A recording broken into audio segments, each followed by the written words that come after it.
Européens et américains sont à Abidjan depuis dimanche. Ils sont en mission de prospection économique, nous dit Francis Poifou.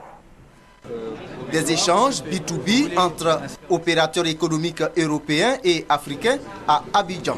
C'est la première fois que le continent africain accueille cette convention d'affaires intercontinentale Africa-Europa. Abidjan a été choisi. Pourquoi? Parce que c'est le retour de la Côte d'Ivoire sur la scène internationale.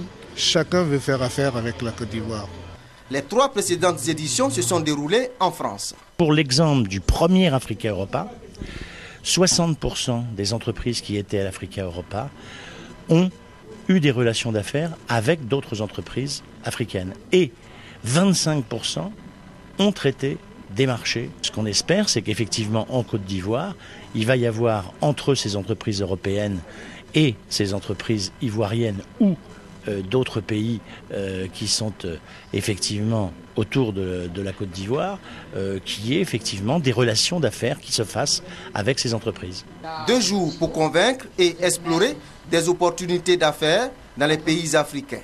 J'invite en particulier les entreprises françaises à œuvrer au rapprochement avec les acteurs économiques africains dans un contexte, je l'ai dit, concurrentiel, où les prétendants sont nombreux, en fournissant aux PME et aux PMI et aussi aux entreprises intermédiaires européennes une visibilité en Afrique. Des échanges B2B également entre des hommes d'affaires américains et ivoiriens dans les locaux de Côte d'Ivoire Tourisme. Ces opérateurs américains sont en mission de prospection économique à Abidjan.